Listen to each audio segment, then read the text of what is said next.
Dude, you're going to be here in, what, 5 days? Do I leave on Wednesday?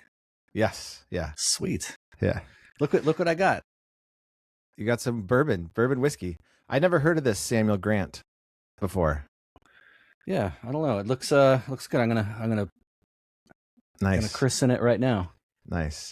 Yeah, I've got some whiskey too. I was gonna have more of my Lafroig or whatever it is, but yeah, this sounds better.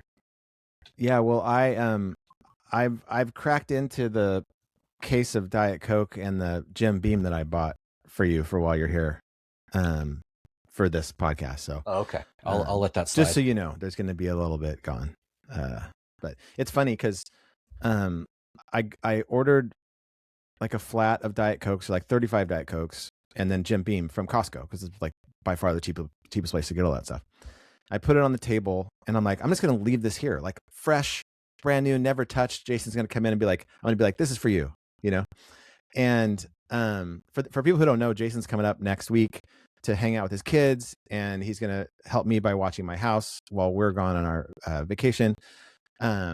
And I'm also going to make you some chilf. I got the stuff to make you chilf. Oh, I'm so excited. So you have some chili. But anyway, I'm like, it looks so nice. Just like this unopened thing of Diet Cokes and a Jim Beam. I'm going to leave it there.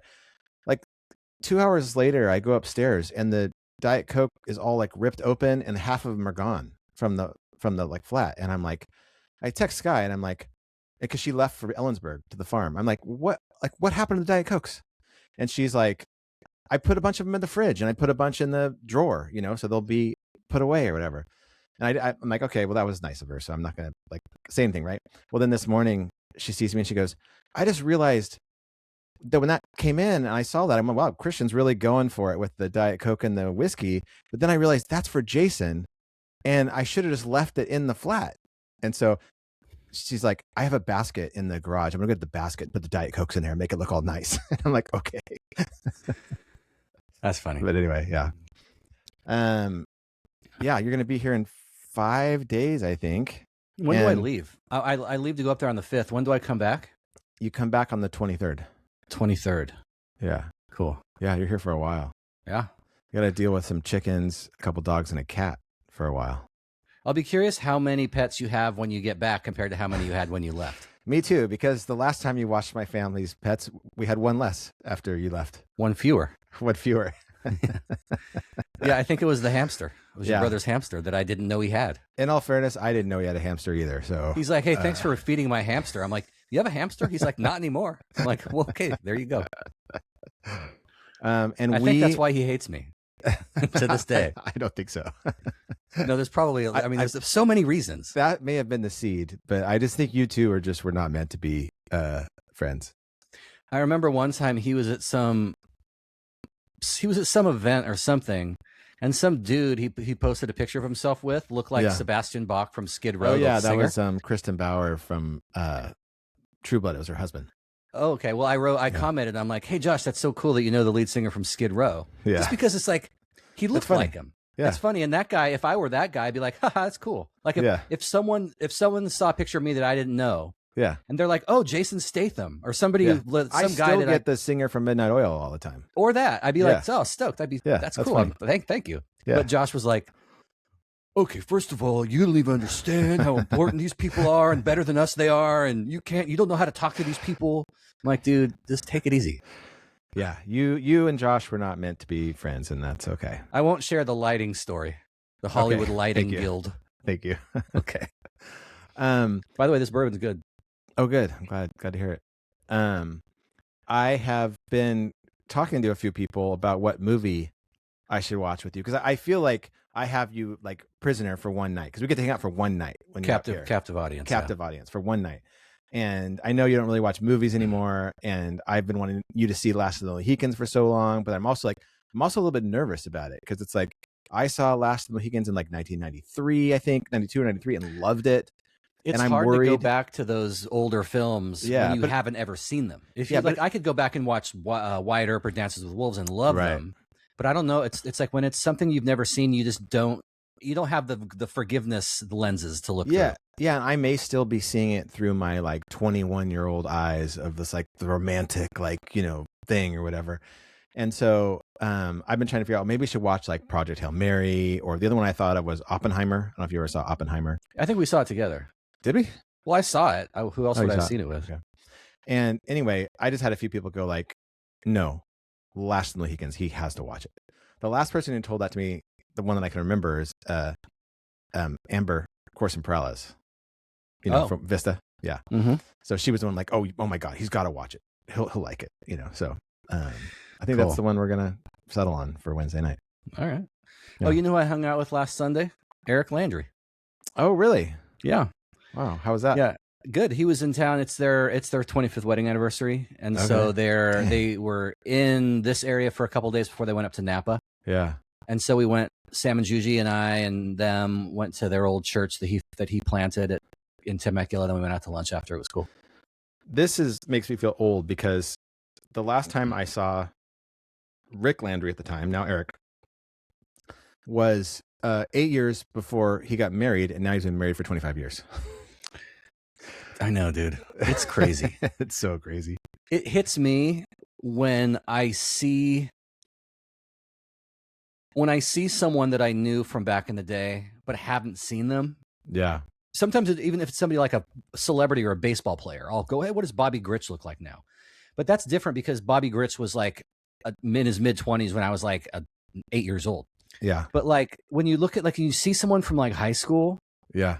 But you haven't seen them all along. You haven't seen them age over the years. Yeah, you haven't been friends on Facebook for all these years, so you've seen, and so it's not a big shock, and you're just like, whoa. Yeah. Like in my mind, you look pretty much what you looked like when we were like in our 20s in Hungary, until I see a picture and I'm like, who is that guy in the picture? Right. Yeah. But when you see them now and they're all old, you're like, oh, is your great grandson? Like, I think I went to high school with your great grandson. Yeah. But it's like, no, it was you. Yeah. It's so weird. Very weird. Yeah. Before we get started, I just want to give a plug again. I do this every year for Welcome to Wrexham. Like, I think it's the 5th season right now. And every year I'm like, am I going to watch it? Like, do I care about Rob McElhaney and Ryan Reynolds, especially, with everything that's going on with him and Blake Lively and everything? And I'm like, and then every year I get into it and I'm like, this show is amazing. Like, I'm watching almost every episode, like in tears, because it's just about human stories of people who live in Wrexham with some soccer thrown in, but it's just like, it's done so well. And it's just like, it's real life drama being through the soccer, being interweaved with people's lives and how it affects them. And it's like I put on the first episode and I'm like, all right, I guess I'm going to do it. And I put it on, and by the end, I'm just like, when can I watch the next one? I'm like in tears. I'm like, that was incredible. It's things like that small town and how much that football club means to that town. Yeah. Is like, that's my whole politics. Like I think I said last week, did I? That line, it's the best salt in all the Shire. Mm-hmm. Yeah. Is my politics now. Yeah. Because it's like, the ideal has to be a small enough area where the people have something that ties them all together. And in Wrexham, it's the football club. Yeah. And it's funny because obviously this is in Wales. Well, I don't know if it's obvious, but it's in Wales. And, the Welsh people are very, very into being Welsh. Like there's a whole episode where they're talking to one of the players on Wrexham, and he has, he was born in Wales, but he doesn't really know if he's Welsh or not, And so they did like a DNA test on him. He's like 81% Welsh, and he's all stoked, But it's like Wrexham they have their own culture, and then outside of Wrexham, North Wales has their own culture, which is completely different than the South Wales culture, and they're all at odds. But if it came down to it, they're all Welsh, So they would like all the Welsh people are like, we're not fucking England. We're not a country. We're not a place in England. We're a country attached to England, just like England is a country attached to Wales. Well, it's like the Shire folk and the Breelanders. Yeah, because you go to the Prancing Pony in Bree, and it's just Hobbit. They also have hobbits, right? But they're not from one of the farthings of the Shire. They're from Bree, or even the Buckland hobbits live in like above ground houses, not hobbit holes. Right. But they're just but they have like a slight little difference. But that makes them like, you can't trust those Bucklanders. Right. They live with their above ground houses. But when it all comes down to it, it's like we're all hobbits. Yeah, like you really can't trust the men, the humans, the human men. They're the people you can't trust.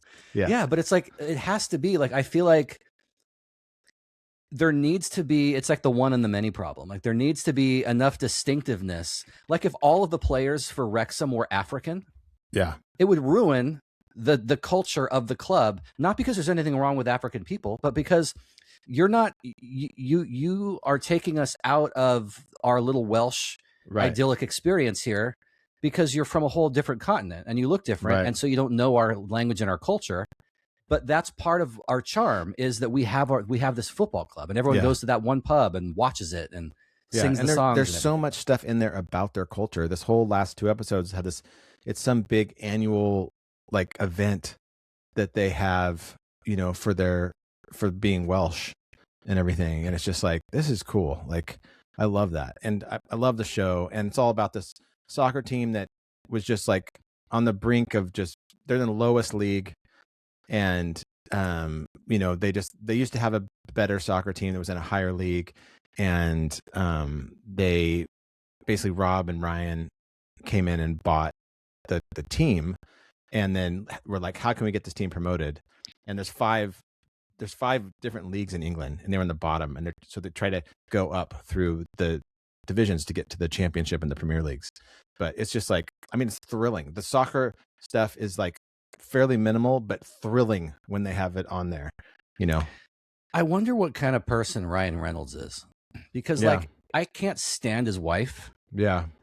And she sounds like just a nightmare. Everyone who's ever worked with her has said like, oh my God, she's like such a diva and she's just horrible. And it's like, he is now guilty by association, because you're married to this chick and she's clearly like, just like out of pocket, all the time. Yeah. And it's like, it makes me think less of him. It makes me think like, he seems like he's some douchebag, It's interesting because I kind of wondered how this season would present him because he's had so much bad publicity. But there's a scene where one of the Wrexham fans who's in his, late 40s, 50s, his son, who was a huge Wrexham fan, had died through some like tragic accident. And the camera just happened to catch this guy telling Ryan Reynolds about it. And Ryan Reynolds' response seemed to be like, oh, that was like a super, super cool response. He's just like hugging the guy, saying that shouldn't happen to anybody. And just like, maybe he's acting. Maybe he knows like, oh, the camera's on me, I'm acting or whatever, But then that was a whole episode where it's like this kid died tragically, but he was an organ donor and his heart went to transplanted in this guy that saved this guy's life. And they reunite the family of this kid with the guy whose heart there is. And this is like, I saw a movie with David Duchovny about this. In Minnie Driver. It's called Return to Me. Yeah, in Minnie Driver, right? Yeah, like his wife gets killed in a car accident, but then the wife's heart goes into Minnie Driver. Yeah. And then he meets Minnie Driver 10 years later. Yeah. And she's like, I got this heart from some lady who died. And he's like, oh my God, that was my wife or whatever. Yeah, yeah. That seems like a movie where the conflict would be that she knew that it was his wife's heart and she didn't tell him. And then everything seems to be going well. And then she tells him, and there's a big crisis of, can I be with you or not? Yeah, because that happens in real life when it comes to babies. Have you heard about these different stories where it's like, no. Yeah, man, like some guy will find out on his kid's 5th birthday that's not actually my kid. Oh, really? Like she lied. Yeah. And then he'll leave and then she'll be mad. Right. Right. And he's like, why am I... First of all, you should go to prison. Yeah. For lying about paternity. Yeah. And secondly, you owe me back all the money I've spent on this your other baby daddy's kid that I spent money on. I want all that back or I'm going to sue you, I wonder what I would do in that situation. I know what you'd do. I think it would depend on the relationship. We already know what you would do. You've already done it. I would adopt the kid. Yeah. And you'd be like, anyone else have any kids I can adopt? How can I help? That's funny. All right, let's get started here. I'm Christian. I'm Jason. And you're listening to Drunk Ex-Pastors.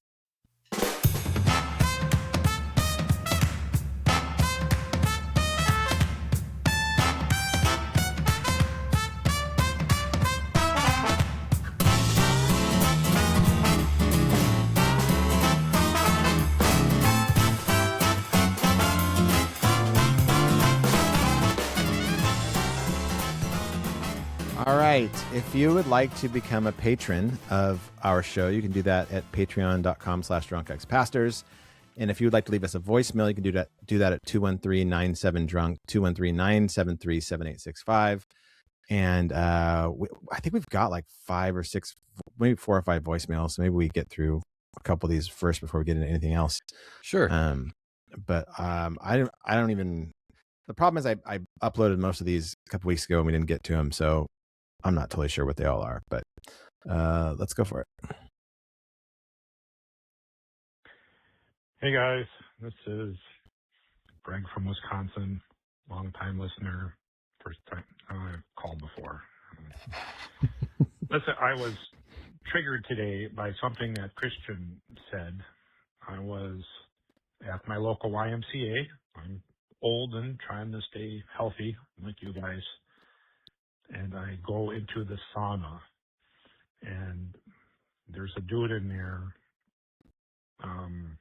He's like standing on one of the benches and, barefoot, not on the towel or anything. And he's doing some deep yoga stretching routine bullshit. He's like way bent over, and it's like, I'm not going to deal with that. So I'm thinking like Christian, talked about that. It's like weird people in the sauna.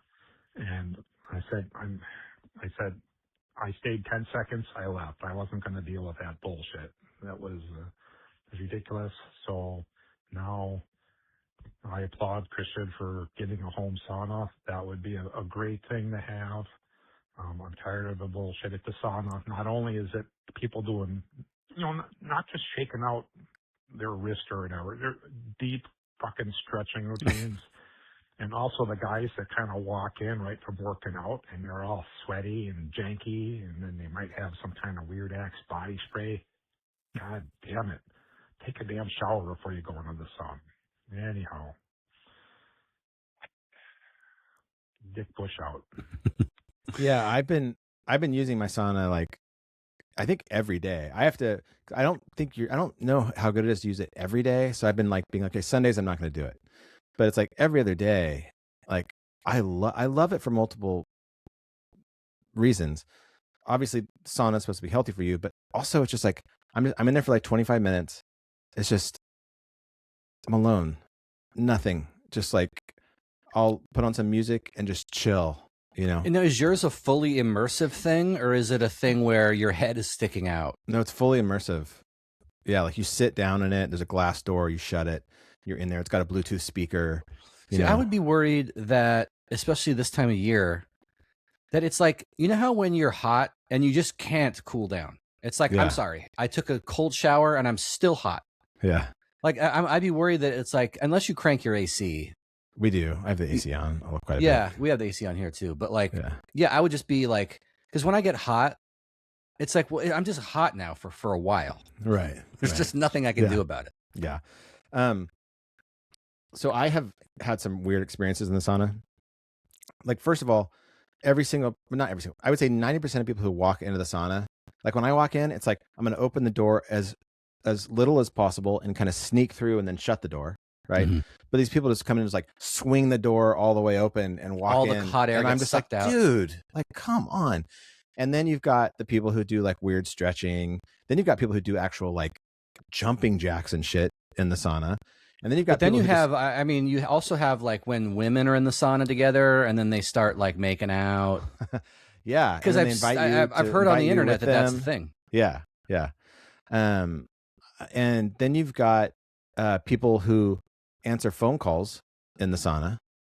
And then there was a guy one time just listening to music on his phone, just out loud. And I'm like, do you know that we can all hear this, Dude, that's where, when I see those memes or like tweets or whatever, where people are like, 84% of everyone is just an NPC, low IQ, right. Just utterly and completely like just a non-playable character. Right. Like they're just they're not sentient. They're just there as props. Right. And it's like you read it and you kind of chuckle, but then you actually go out into the world and you're like, Yeah, that's all those people at Costco blocking the aisle, with their shopping cart or just leaving.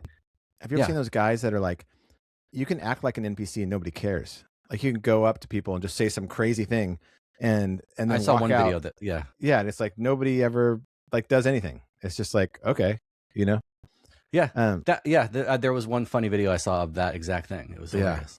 The other thing it's like is that. I think the gym is the one place where it's like I could not go to a public gym. Yeah. Like the second I saw some woman filming herself, I would just lose it. Yeah. And it's like, it's bad enough to just go to the beach or go to the store and have to like interact with the public like that. Yeah. But it's like, if you're going to a gym where like, there's so much potential for like just non-social inappropriate behavior. Yeah. Because everyone's an individual doing their own thing in a room with a bunch of other individuals doing their own thing. And if you're setting up a tripod and lighting rig and everything. Yeah.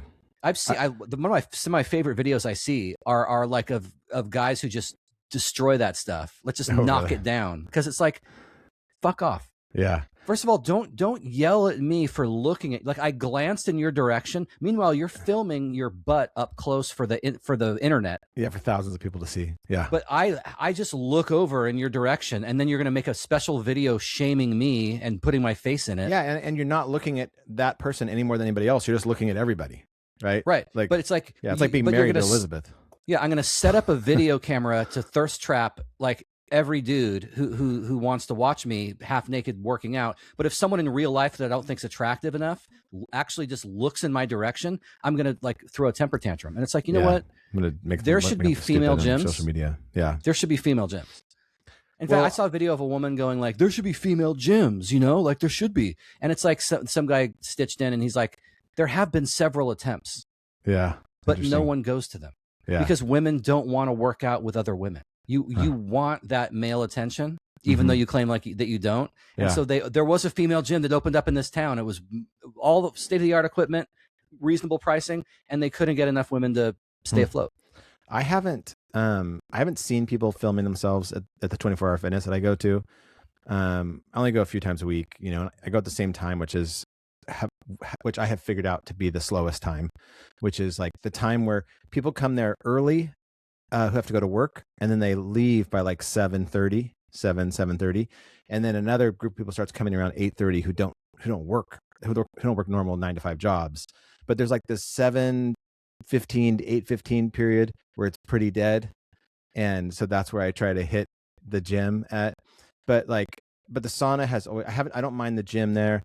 The sauna just always been like, I love the sauna, but I hate like all the weird things that happen in the sauna. And the most annoying one is, and I've had this happen half dozen to a dozen times, people trying to talk to me when I have my AirPods in. Like, I don't want to talk right now. I've just finished working out.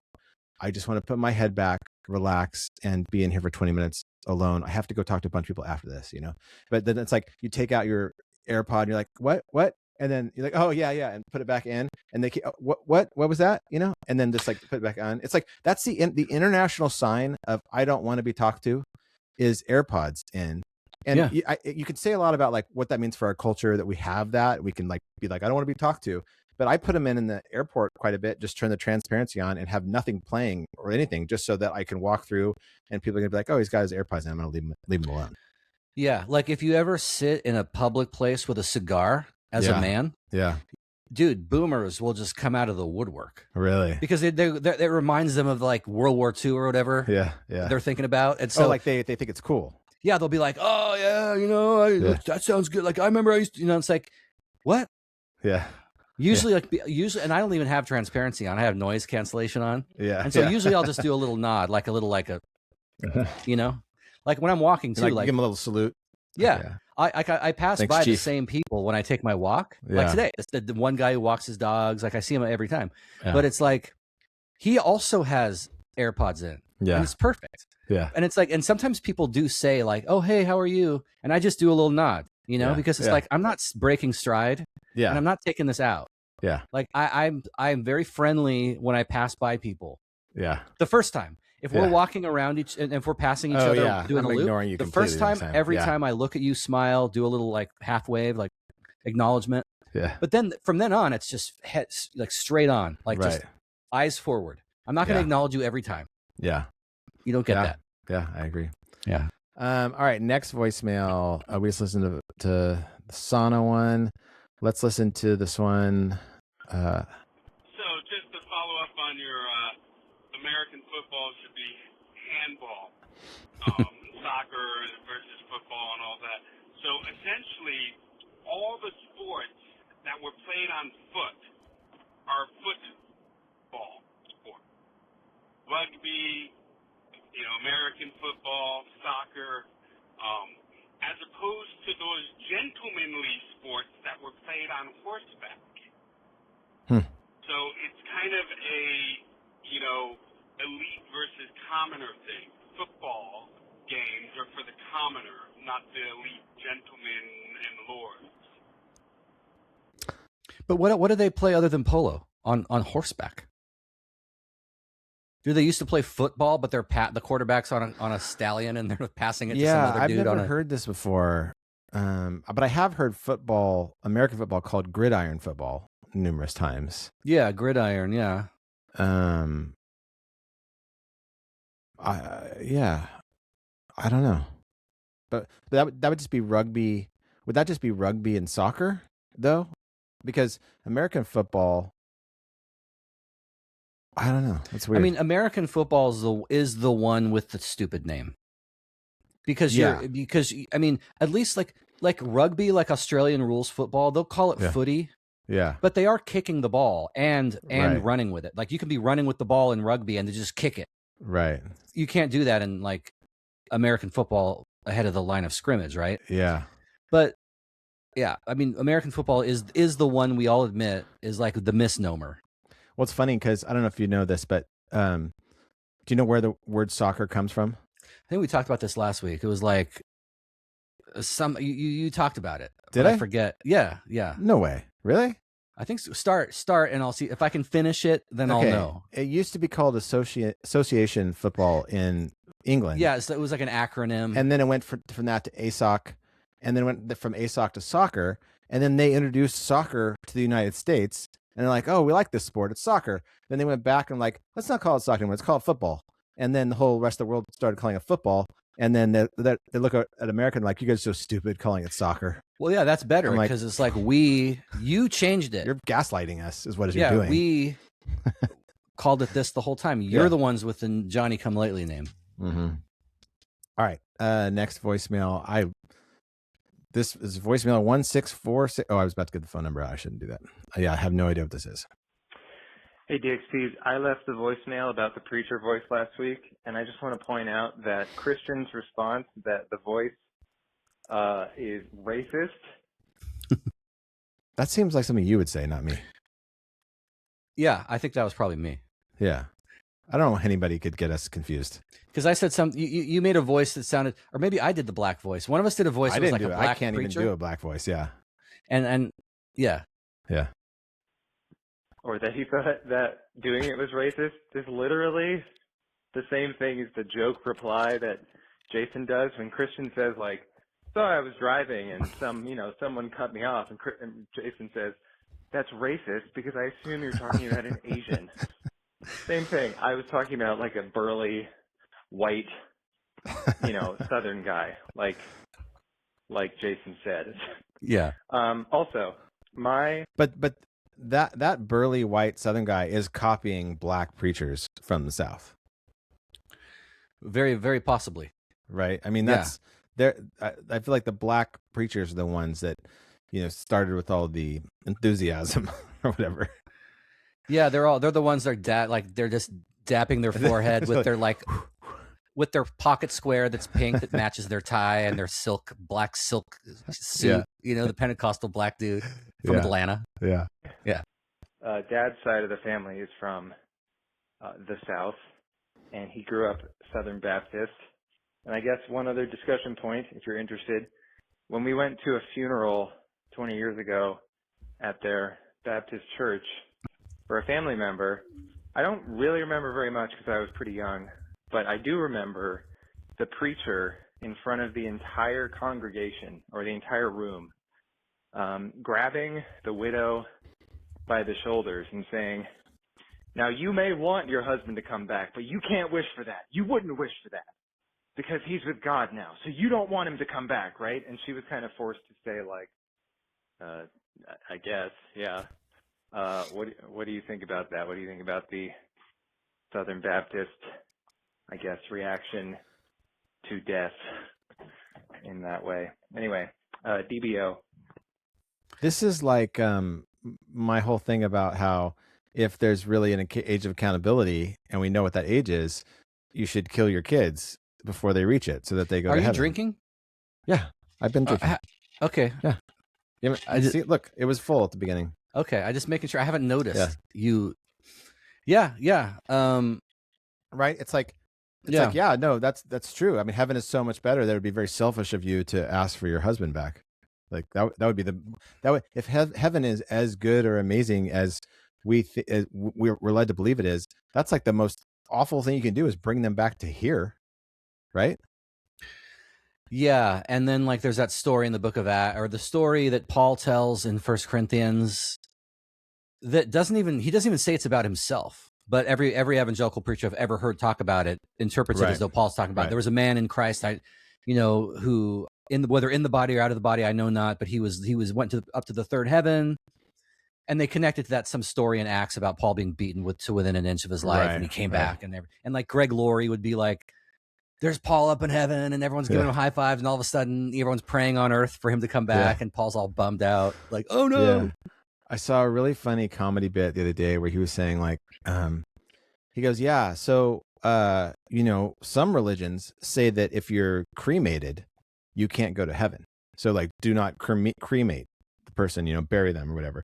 He said, "But can you imagine you die and then you go to heaven and you're standing in heaven and then we're like, hey, sorry to inform you, but your people just cremated you. You have to leave. You can't be here anymore." I think he sent me that. That was really funny.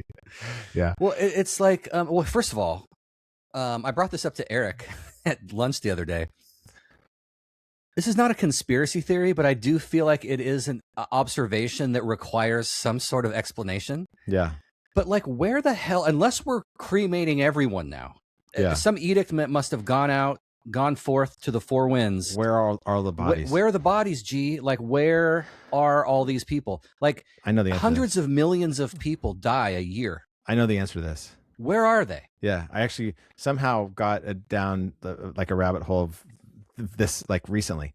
Yeah, go on. It's like composting. Like the bodies like disintegrate and become nothing. You become dust at some point. Well, I know that, but it's like, yeah, that's one thing if you're just burying them in a shallow grave, right? But it's like, where are there should be like every single decade, another 5% of the Earth's real estate should be taken up with cemeteries, right? Because eventually, allegedly, there are 7 billion people on the Earth. Yeah, I know there are conspiracy theorists who say that Earth's population is way less than they're telling us. There's no way to know, so I have no opinion on it.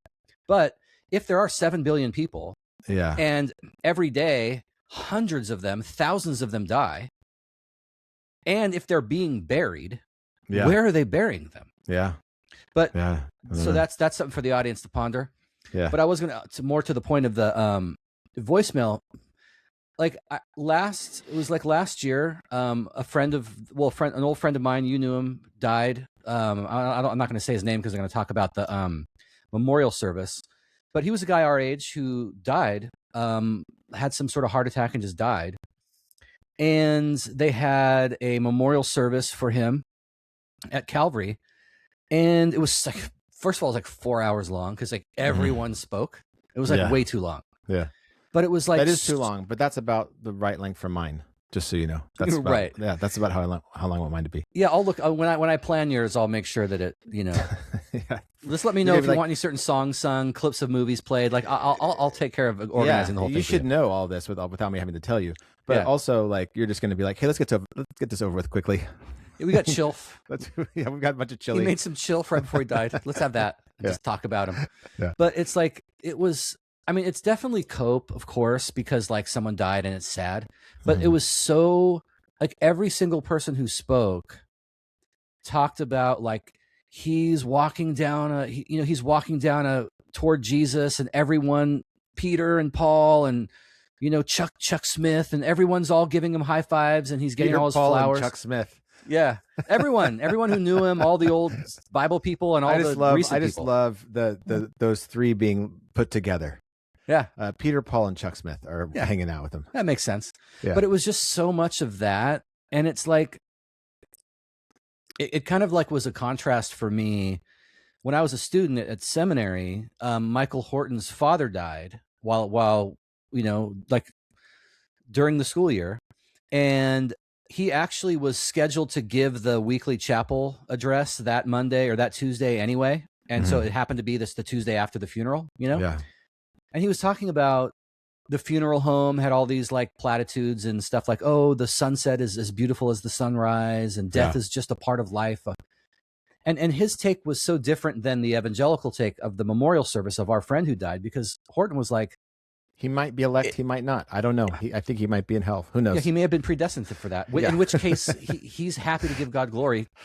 For those who don't know who Michael Horton is, he's like known for being a very strict Calvinist. That's why. But the point he was making was a good one. It was like, death is not a natural thing, and it's the sunset is not as beautiful as the sunrise. Maybe in nature, an actual sunset might be as beautiful as an actual sunrise, but no one who has two eyes to see thinks an old man shriveling up and slowly dying is as beautiful as a newborn baby. It's not. And we need to stop with this euphemism and just the sort of like papering over grief as though we can't allow ourselves to grieve because Jesus. And so yippee, hooray, let's 3 cheers for death because, our beloved friend is now entering into the glory or whatever. Right. And it's just like, I have no problem with believing in the afterlife and heaven and all that, but it's like, it's such an excuse to like not deal with death and not deal with actual grief. Like, you're supposed to be angry. Like, if you're a Christian, the Christian story is that death entered the world because of sin. That it's not a natural thing. It's an enemy. The last enemy that will be destroyed is death. Right. It's not. You should react to death stealing your father the way you would react to somebody stealing your car. You should be angry and frustrated.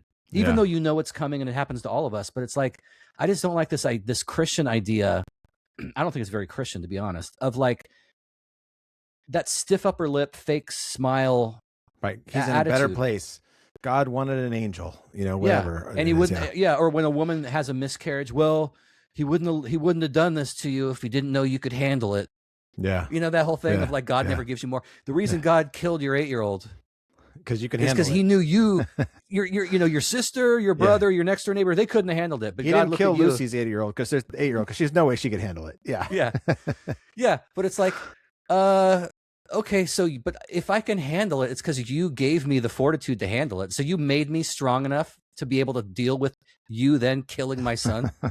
Thanks, I guess. Yeah. I don't know. I just feel like we lose the humanity of grief. Ironically, in Christianity, if Jesus is a God man, then we should have the most humanity should not be suspect to us, but it is in the case of death, I think. Yeah, it's interesting because, I mean, I think you know me well enough to know that I think about death all the time.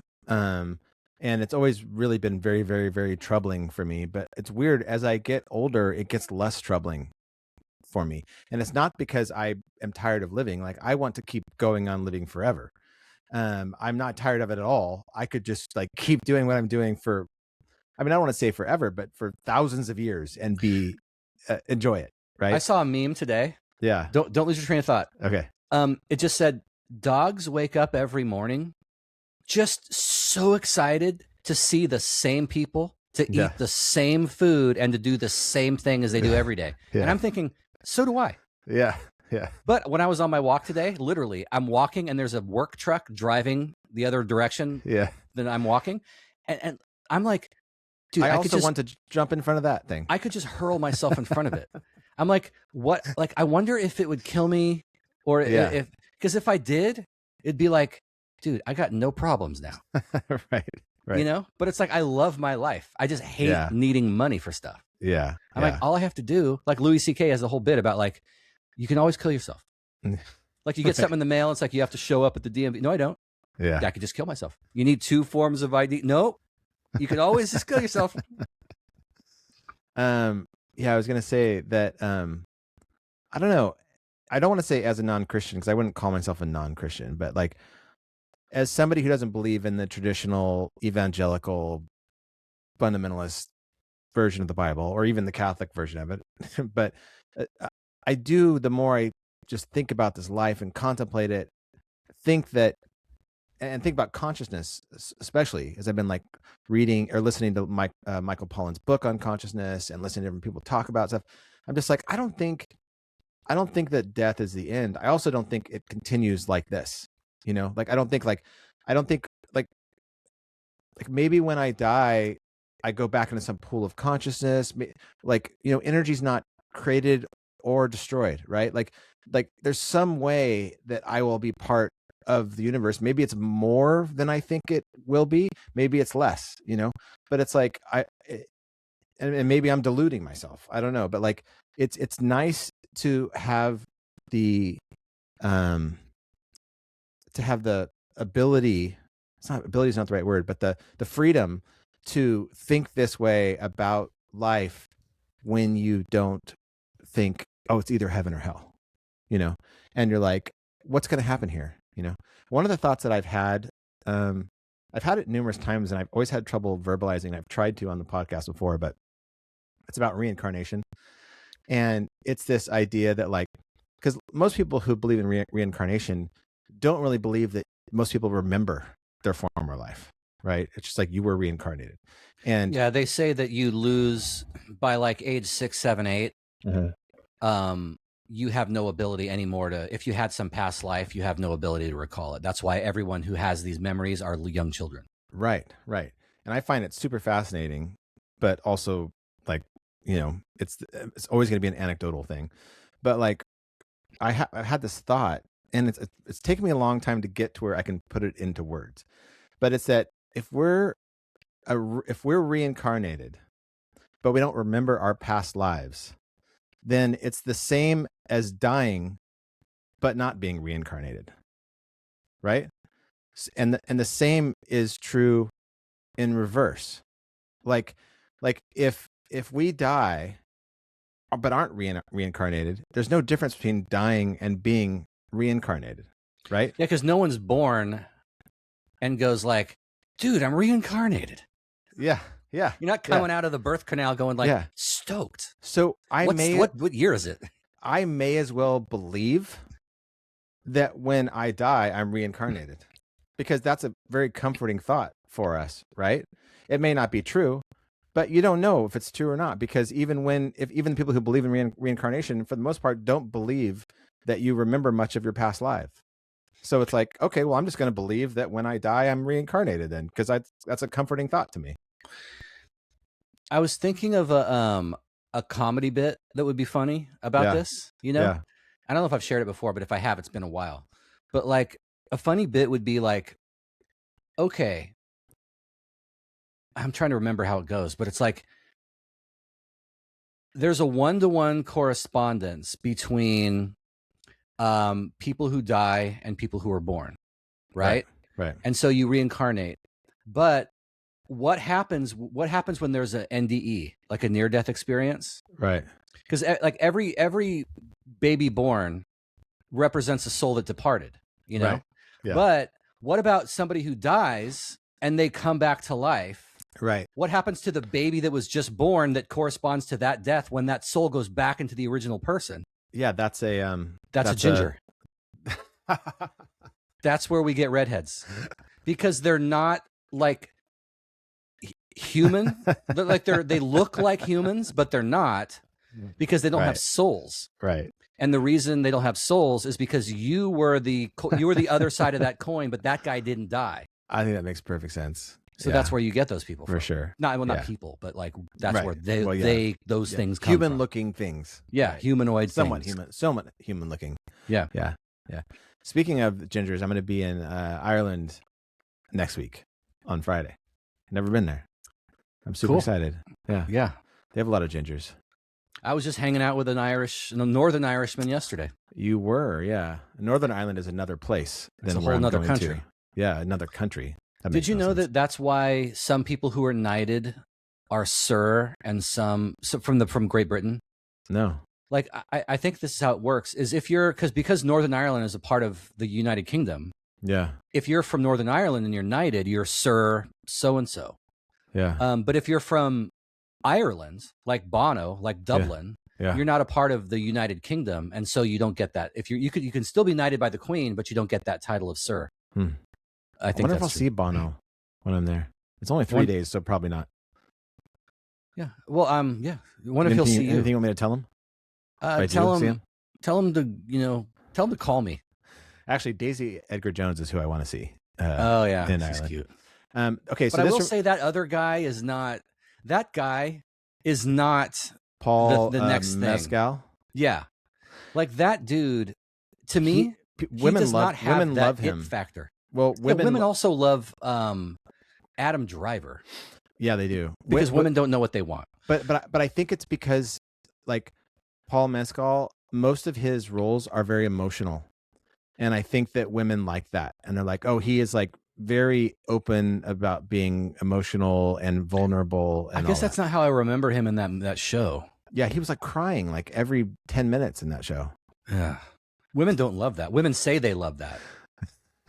But if you actually like cry in front of your wife or something, like she'll just divorce you immediately. Every time I cry in front of Sky, she's like, "Get your shit together," and walks out. It's ridiculous. Yeah. No, she doesn't do that. All right. So this is a great segue into this TikTok video that I have for us here. So I'll play this, and if you're watching us on YouTube, you'll be actually be able to see the video. It's not necessary; it's just a guy talking. But here we go. Maybe. If I had to choose between existing in heaven forever and simply ceasing to exist, I think I'd choose non-existence. Seriously. Now, I understand why heaven sounds comforting. You get to see your parents again, your grandparents, all the people that you've loved and lost. I mean, that promise carried an enormous amount of emotional weight when I was a Christian. But then I started really thinking seriously about eternity. It's not 1,000,000 years or 1,000,000,000 years or 1,000,000,000,000 or a septillion. It's forever. There's never a final moment, ever. No completion, no rest from existing. You just continue without end. And the version of heaven I always taught from the pulpit involves spending eternity worshiping and praising God. But most Christians don't want to spend every free moment doing that now. Even people who love church don't want to do church every day, all day, forever, without end.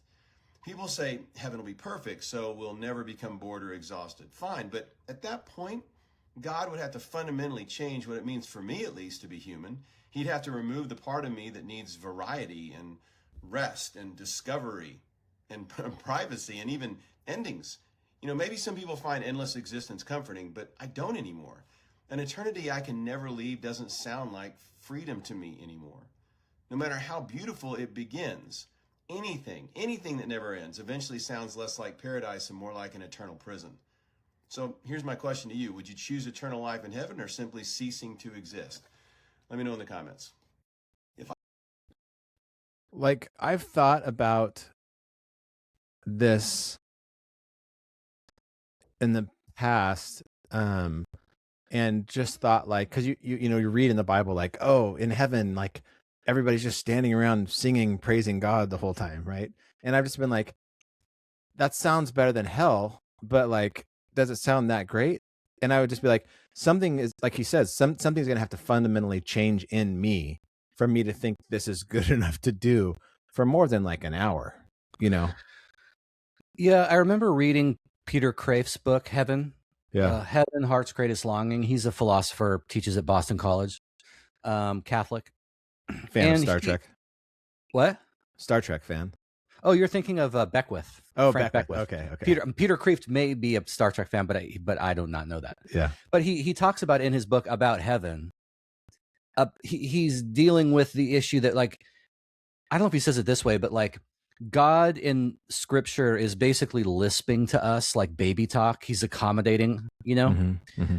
And he uses the illustration of like a little boy walking in on his mom and dad having sex, and then his dad talks to him about it the next day, and explains, when two people love each other, they give each other a special hug or whatever. Yeah. And the little boy, all he wants to know is like, that's cool, but could you like eat candy while you're doing that? Right. And, Kreeft is saying like, well, I mean, the answer of course is yes, you could, but that just shows that you don't understand how much better this is than that. I don't know. It sounds pretty cool. I wouldn't mind. Depends on the candy. Like a banana runt during sex? Like high chews, like sex is good and everything, but like have you ever had strawberry high chews or sour apple? Give me one of those Lick-O-Made sticks while I'm having sex, dude. I can't imagine anything better. I'd rather just give me the Lick-O-Made stick. If you give me 2 of those, I'm done. That's enough. But he does make the point that like if we think, because if you just think about it literally the way this guy in the TikTok seems to be doing, Kreeft goes, imagine the most amazing day of your life. Just plan a day that's like you go to a rock concert, then you go to Disneyland, then you go have sex, and then you go eat pizza, like whatever you want. Yeah. And then imagine every day you get to do that every single day. I just had sex and I'm about to have nachos. What's that movie called? That movie What If with Adam Driver and Daniel Radcliffe. Yeah. But he says like, no matter how much of a sort of paradise of a day you can construct for yourself, you're going to have to invent suicide in your version of heaven, because you just can't do it. You just can't do it every day. Right. Like everything's going to get old. But his point was, it's like the Twilight Zone where the guy thinks he goes to heaven. And everything just works out wonderful for him. And by the end of it, he's like, I'm in fucking hell. This is horrible because there's no loss. And that's his point, is that like, because this language is analogical and accommodating language on God's part toward us, lisping to us the way you talk to a little baby. Yeah. You can't just interpret it literally. Like we're just going to be like just singing our God is an awesome God for 40 billion years without stopping. Right. And then you're just getting started. Yeah. And it's like, but I don't know. I mean, I've read The Great Divorce by C.S. Lewis, which is like a kind of a parable or metaphor about heaven. Yeah. But I can't think of some sort of application of that metaphor to an eternal existence that escapes this sort of monotony. Yeah. You know? Have you heard the theory? I first heard it from Elizabeth, and I'm like, this is fucking crazy. But since then, I've been like, I love this idea. Vicky also had this idea. It's like there's books about it and stuff. I think it's like A Journey of Souls is one of the books, but it's this idea that we are here on this earth for a certain time to experience a certain life, but we don't remember or know like what's outside of this life. And when we die, we're brought back into this place where we know a lot more. We're almost like gods, kind of, but like there's a group of us. We have like a soul group, like you'd be in my soul group, all that stuff. And then we choose to go back and live different lives. So we're like, I want to learn more about, like, I want to have more empathy. So put me in this life, and have me experience it. And I'm going to go and I'm going to be born. And I'm not going to remember that I'm a higher being, that I'm here for this, And, the problem with this is that there's not a lot of like, you can't prove it, but you can't prove Christianity either. But I do love the idea like that to me, if I could have something be true, it would be that we go back and we can spend as much time as we want up in this heaven or whatever, being with people, and just be like, hey, I'm going to go live this life and experience it. And I want to learn this from it. And, like that to me is just like the greatest idea of, but it seems like everyone would choose, like, I want to know what it would be like to be wealthy, a multi-billionaire with my own empire and but a harem of I think slaves. The idea is that we're more like mature than that. We're beyond that. We're like, hey, I want to learn empathy.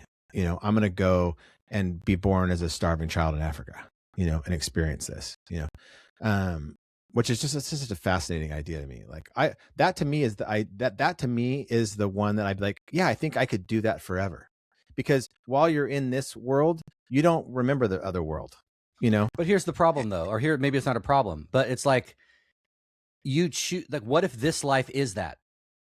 What do you mean? What if, you know, like if you're going to go choose to be a starving baby in Africa, yeah, then, but when you are that starving baby in Africa, you're not going to know like, oh, Christian Kingery chose to be this.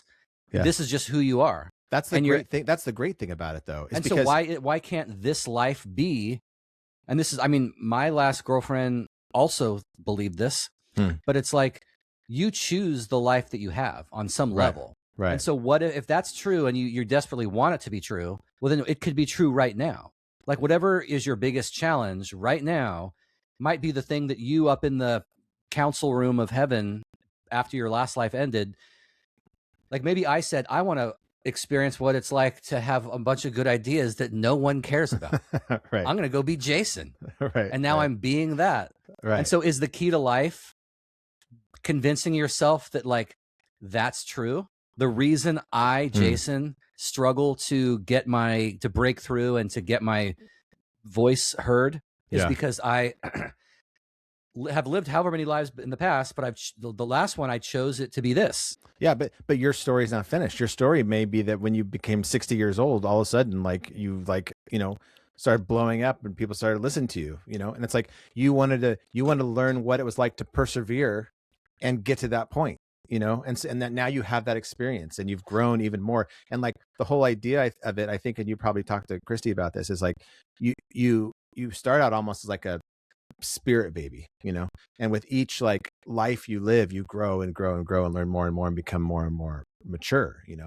I just love it because like that seems like something you could do forever. Like you get back from this life and you remember it when you're up there and you're like, oh man, God, that was whew, there were parts that were great, parts that were hard. I learned so much, and you're like, I'm gonna chill here for a while. I'm just going to enjoy this. And then when you're like, all right, I'm ready. What's my next, like, what am I going to go experience now?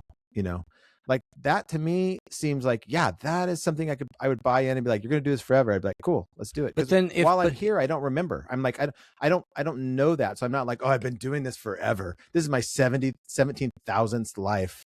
It's just like, oh no, I'm here just enjoying this life. But you remembered it. Like if that is what you want to be true, then you have to live as though it is true, and you have to live as though this is why I'm in this life now, is because I was up there, right, deciding if I'm going to dip back into Earth, I want it to look like this so that I can learn that. Yeah, and that's that should inspire us, right? Yeah, to be like, it's like I watch all these videos where it's like 100 years, nobody's going to know you, nobody's going to care, your kids are going to be dead. So why are you caring what everybody thinks about you so much? Do what you want to do, Do you ever wonder, like, if there's some obscure old author that you just like, that like that was you?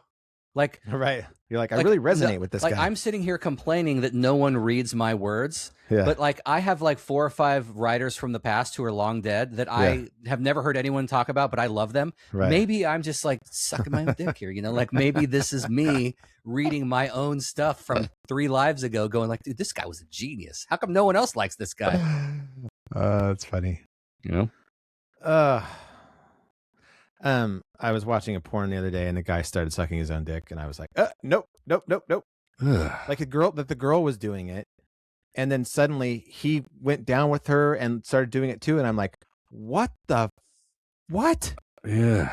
Yeah. It was, you need to, it was a browser. Wipe, clear the cache, clear it all. Yeah. That should be in the description clean. So I can know like, no, I don't want to see that. Anyway, that's a good place for a break because I need to get a new drink and I need to go pay the guy who's cleaning the car. Right. So I probably need like 5 minutes. All right.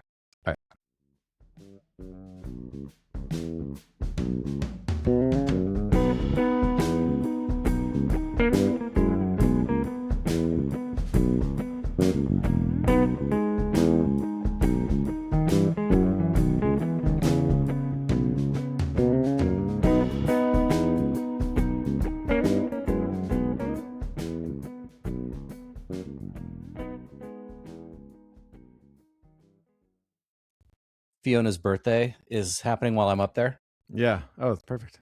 And so I have for 2 years, I've had a $50 gift certificate to some record store nearby that I've never used because it's like, I don't own a turntable. Yeah. But she does now. Yeah. So it's like, cool. I can go get her like a couple Radiohead albums or a 21 Pilots album. Yeah. That's cool. Yeah. Oh. Nice. Are we recording? We're always recording.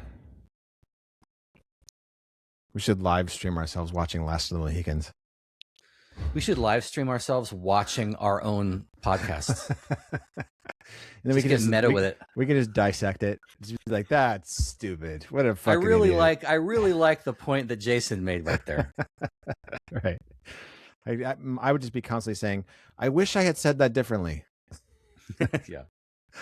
Remember in Arrested Development when Michael's trying to get Tobias to like, here's what you're going to do. You're going to get a tape recorder. You're going to record yourself and listen back at the end of the day so you can see the kind of things you say. Yeah. Because Tobias is like, well, I shot my wad on what was meant to be a dry run of sorts. So now I've got something of a mess on my hands. Michael's like, here's what we're going to do. We're going to get a tape recorder. Never seen Arrested Development, but I don't know. How do I say this delicately? There was a situation where I said, oh, yeah, I stayed on top of her. I rode her hard, you know? Yeah. And she's looking at me funny. I'm like, it's a line from Arrested Development because in Arrested Development, George Michael is in love with his cousin or has a crush on his cousin. And she's constantly pretending like, or being like, let's pretend like we're a couple or whatever, you know? And then he's working with her in the banana stand and he's her boss. And Jason Bateman's character, Michael Bluth, is saying, I want you to stay on top of her. All right.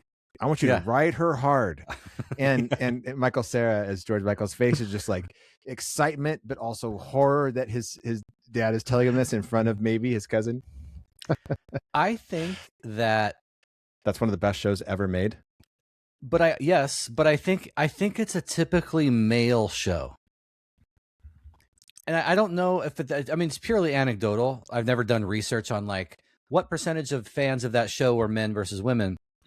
But it feels like the kind of show that most men would love, but you try to get your wife to watch it or something and she's just not going to be feeling it. And it's not because she can't get it or it's too much. It's like, it's just a different kind of humor that I just feel like, because there are certain shows that women, not typical ones like Love Island, but there are certain shows that seem as though they don't skew one way or the other, but they really do. Right. Because it's like, no, that's just a show that like Glee is probably an example of like, that probably had a gay people 5% and women female audience. Yeah. Right. Yeah. Yeah. I feel like Arrested Development probably has like an 85% male audience. Interesting. The first time I watched it was with Elizabeth and I'm sure she hated it. We got through like 2 episodes and neither one of us liked it, but I think I was like, you can't like it when she's there. I think it was like her like was like affecting me, you know? Yeah. It's like that's one of the reasons I don't like to go to movies with other people sometimes. It's like, because I'm like, oh, I don't think they're liking it. Oh, and then I start getting critical of it. Where it's like, if I'm just by myself, I'm like, this is why you're afraid to watch Last of the Mohicans with me. Partly, yeah. But you're not, I've never watched a movie with you and you've just been like, well, no, that's not true. Sometimes I'd be like, pause it. I just feel like this is so stupid that this is like, whatever, you know? Yeah. Because I'm sure there's moments I can think of one moment in Last of the Mohicans where you're just gonna be like, oh, come on, you know? I can't think of anything else, but like, I am a little worried about it. It's so good though. So good. I'm excited. I'm excited to watch it again just for myself because I haven't watched it in a few years. I watched it with Sky maybe 4 years ago, but like, I'm excited to see it again. So I'm curious what because I know that, I don't know what it's about. I'm assuming it's like Dances with Wolves. That's like the closest thing I can think of because they both came out around the same time. Yeah. They're both big epic movies about dealing with American Indians, right? Yeah. But I'm curious what my emotional, rational take will be. Right. Because I'm assuming the goal of it is going to get me to feel bad that we did that. Which is the goal of every movie about the settlers. I think I can safely Indians. say without giving anything away that almost has nothing to do with it at all. Oh, yeah.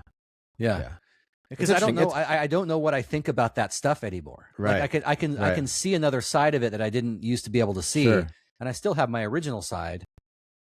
And so it's like I really don't know, and I don't think about it very often because I don't really watch stuff that deals with it. Well, my original side was not that, oh, look what we did to these poor Indians. That was probably my side. I won't even say post Dances with Wolves, because Dances with Wolves, I believe, was I was still in high school, right? When Dances with Wolves came out. Yeah. And I remember getting to Bible college, and the director of the Bible college, we watched Dances with Wolves together, and I'd seen it a bunch of times before that. But he's like, yeah, they were all a bunch of Satan worshiping, like bloodthirsty killers, all destroying each other, And I'm like, oh, whoa, like, yeah, interesting.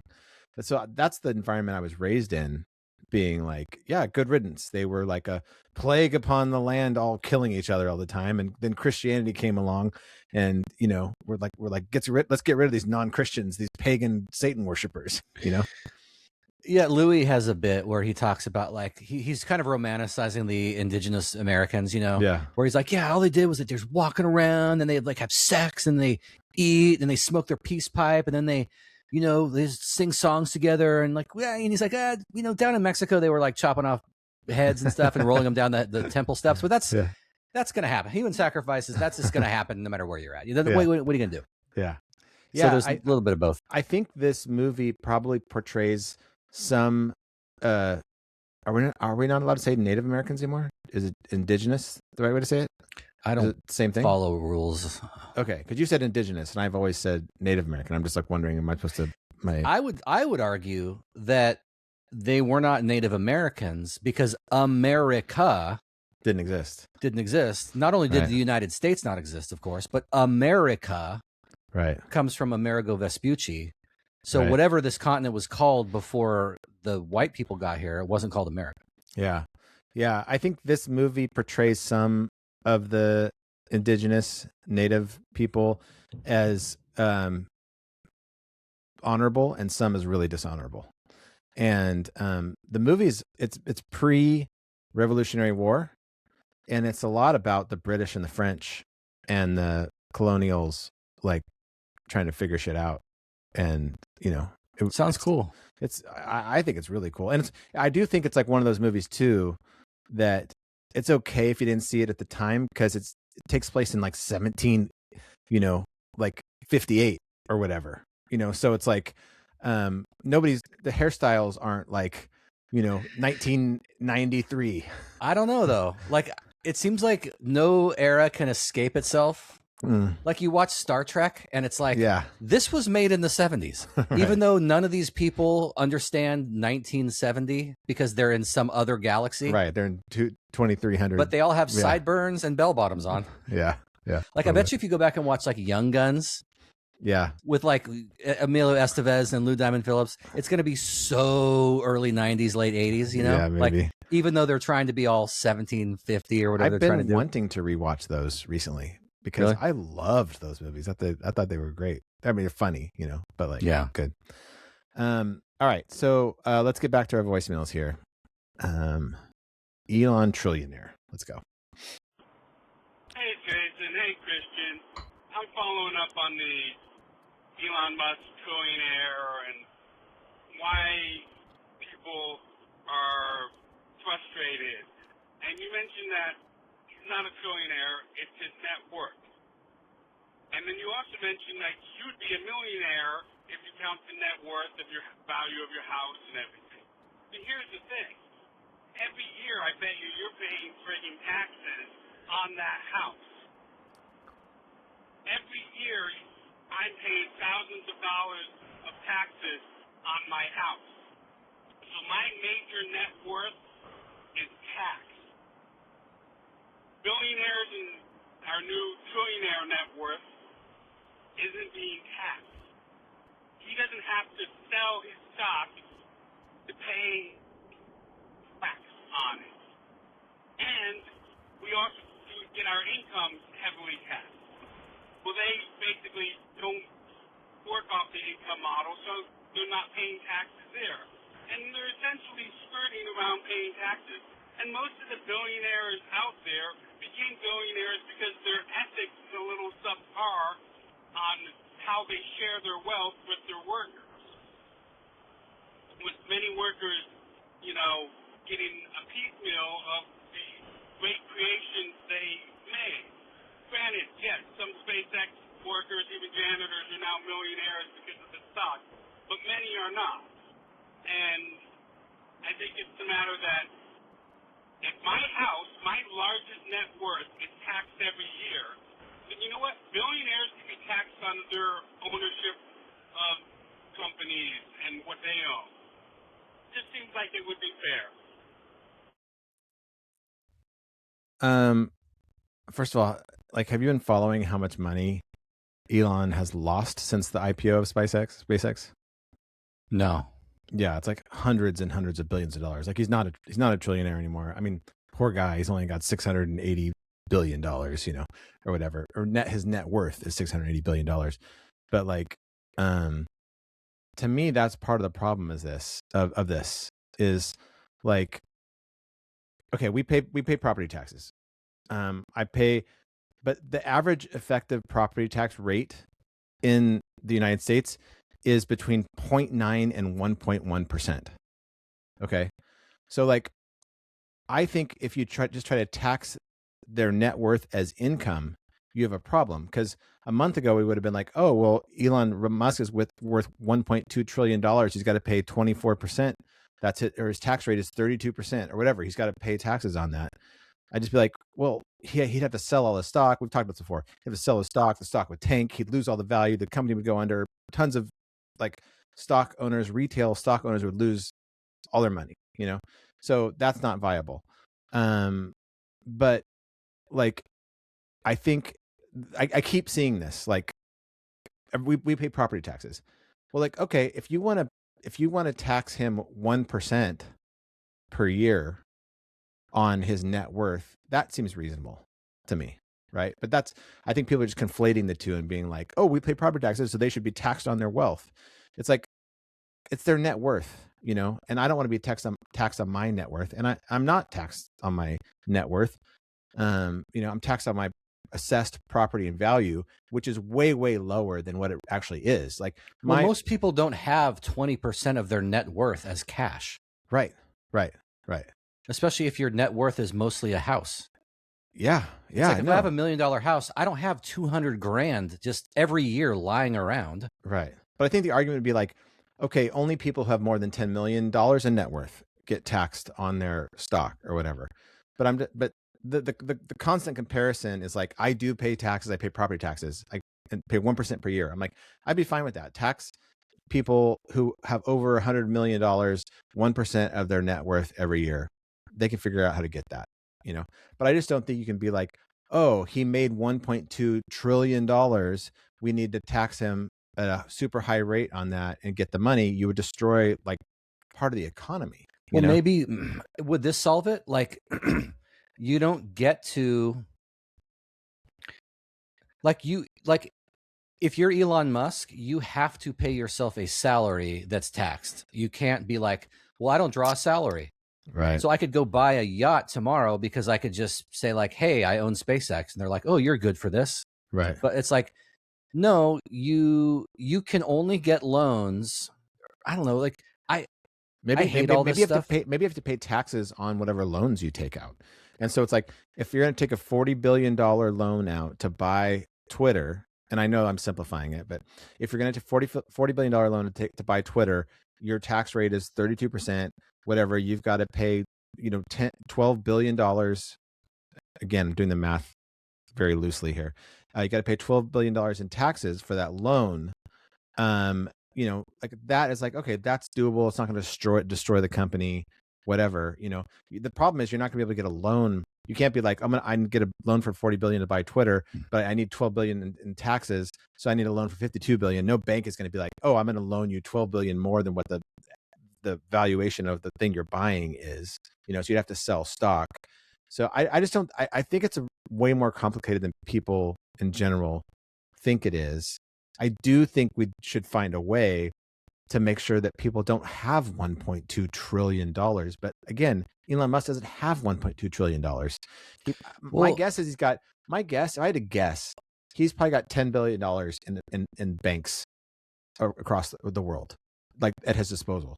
but like everything else is in his net worth, which is stocks and only stocks. Cause I don't even think he really has had a house for the most part.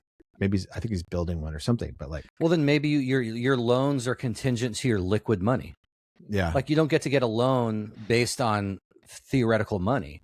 Yeah. Because that's not real money. So you don't get your loan, the limit of the kind of loan and credit you qualify for is tied specifically to your liquid assets. To what you have in your bank. So if you fail to pay back this loan, do you have enough shit that we could take? Right. You have a boat and some houses and some castles and some cars, so we can recoup this money, then you can have the loan. But if we're loaning you more than we could get back by you liquidating your assets, then that's your limit. Yeah. But it's like, I know it's pointless to even discuss it, but it's like, I would love for there to be a real economy that's tied to like real assets and real things. That's not just theoretical and digital. Elaborate. Because money is fake. Like it's all fake and it can't keep, like, it just seems like it has to end. Like this bubble has to burst. Like the government like injected like $1 trillion into the economy during COVID. Yeah.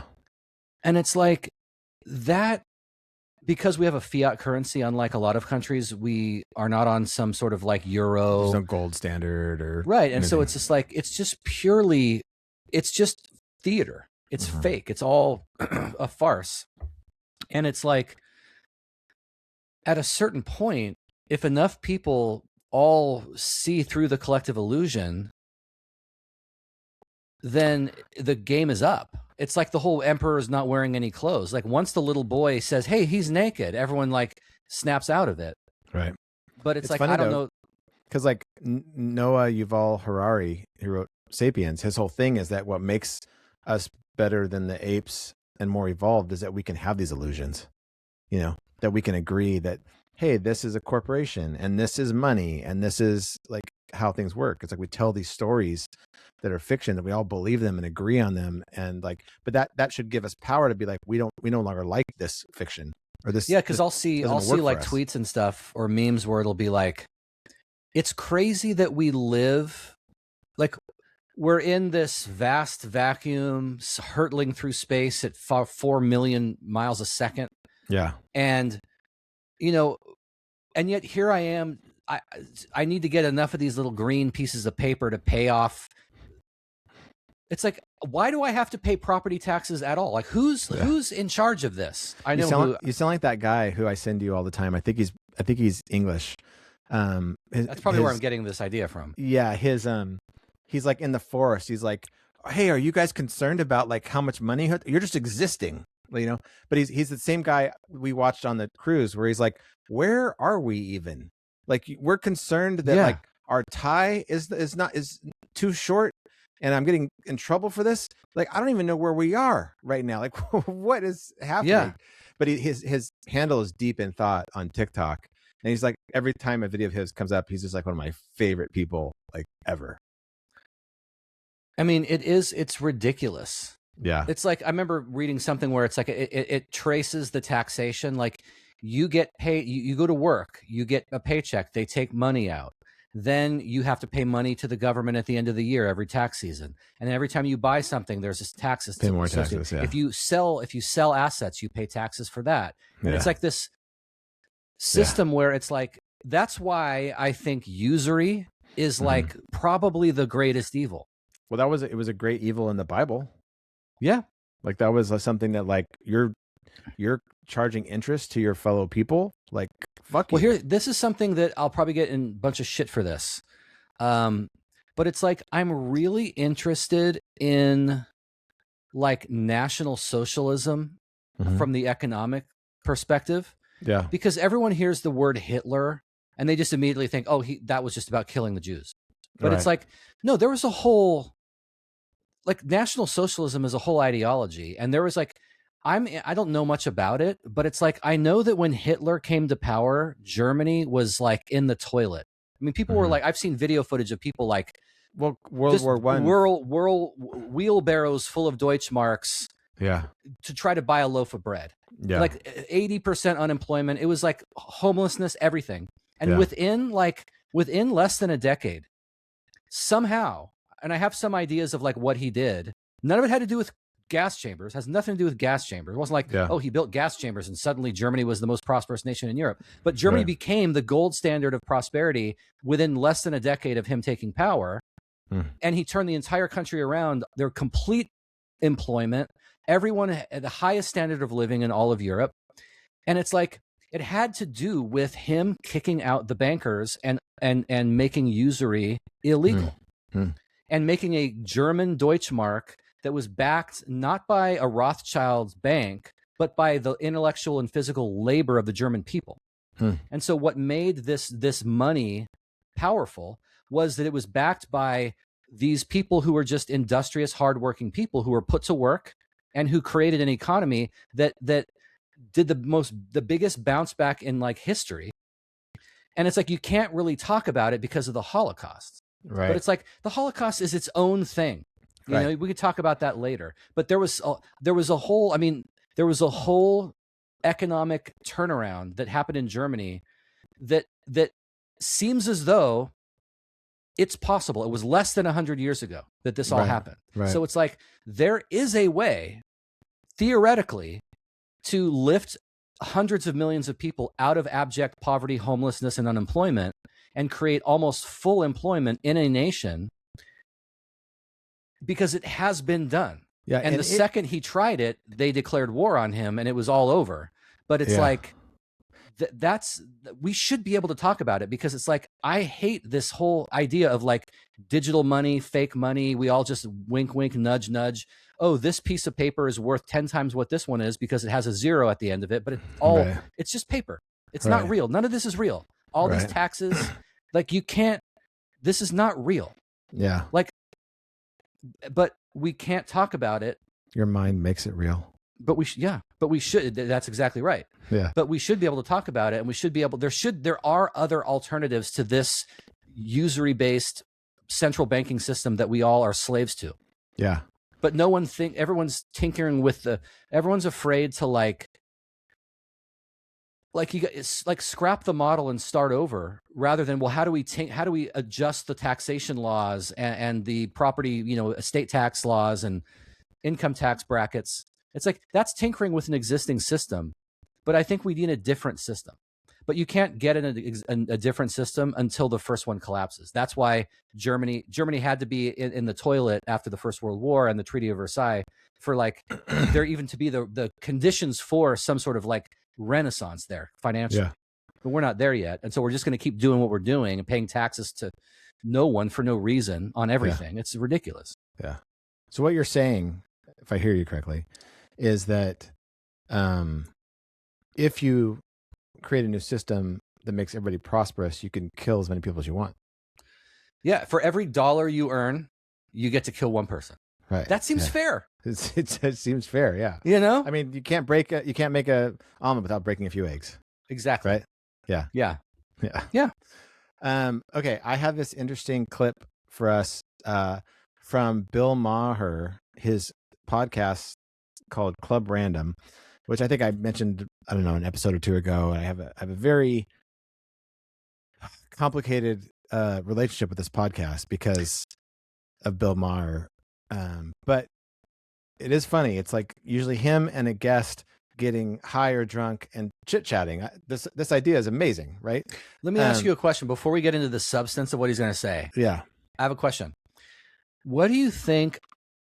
I've been seeing a lot of people. He's one of them. Dave Chappelle's one of them. Other actors, celebrities are those glasses that are slightly tinted. Right. He wears those. They look like Ray-Bans, but they have a slight brown tint to them. So they're not sunglasses, but they're not just eyeglasses. Yeah.